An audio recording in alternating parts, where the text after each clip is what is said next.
Hey guys, thanks for subscribing, thanks for watching, thanks for interacting. This is another Fundrise video for our Q3 2021.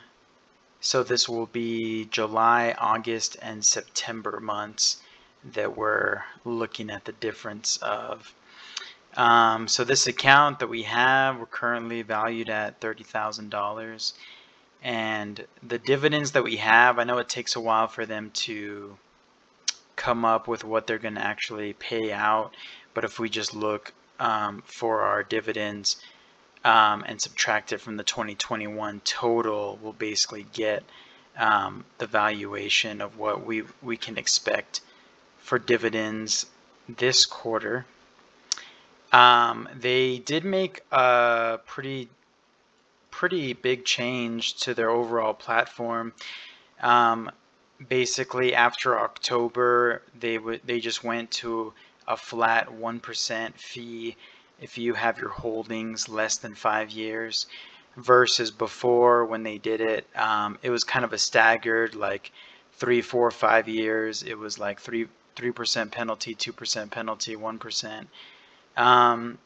So basically, they're just trying to allow for more liquidity and less penalty for taking advantage of some of those options.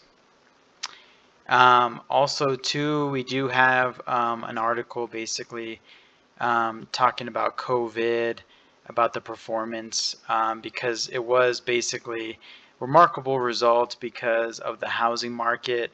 You know, it's unseasonably high and the interest rates are really low.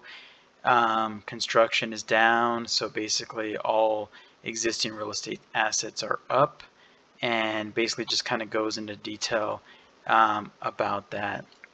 If we look at our performance tab, we can see a summarized view. Q1 1.4%, Q2 5, Q3 13.9%.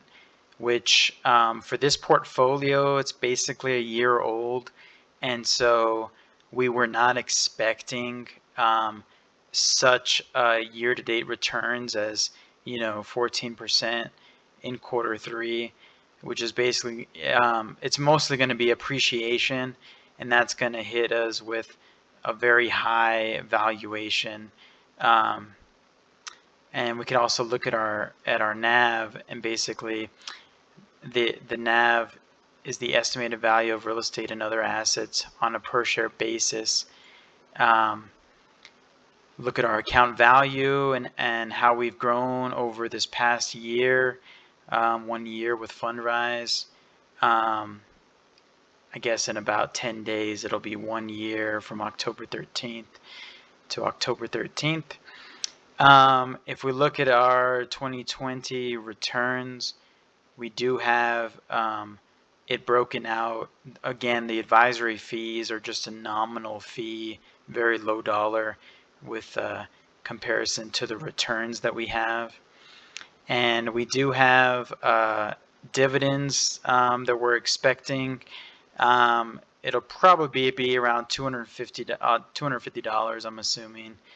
But usually they don't let you know until the middle of the month following the quarter exactly how much your dividends are going to be, but that's what's been accrued.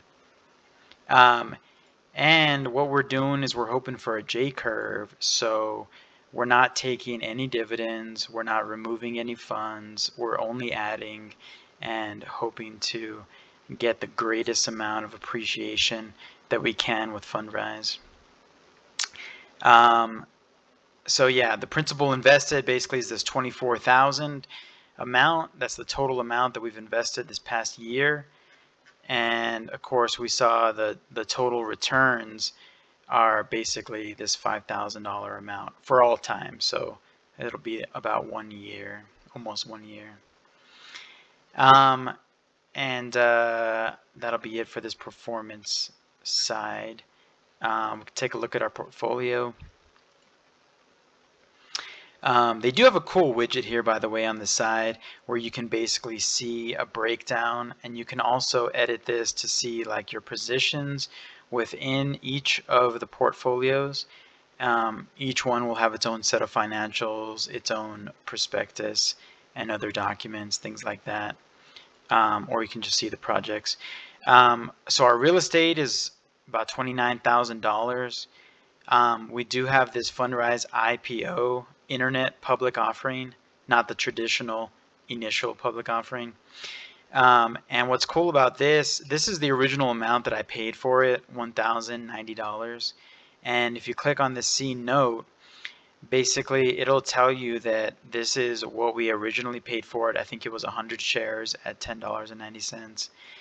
And now the current last price offering was $11.44. Now, since this is not an open market thing, they are very conservative with what they tell you the valuation of it is, because there is no liquid secondary market. It's all going to be, it's a private company, but basically if it ever does go public, or if there is any other change in equity, hopefully we'll be able to take advantage of any upside from both the company standpoint as well as the real estate that Fundrise holds. And then now we can also take a look at our projects. Currently we have 95 projects. That steadily increases. And you can take a look at different value adds, things of that nature.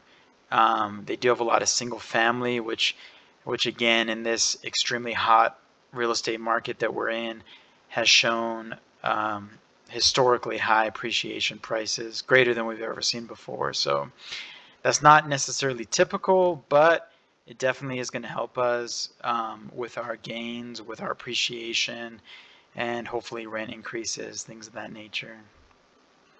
Alrighty, thanks for watching. Thanks for liking the videos, guys. I really appreciate it. If there's something that I missed or didn't go over that you want to look into, we can definitely take a look at the video or any other part of these that we may not understand all the way. Thank you. You guys have a good one.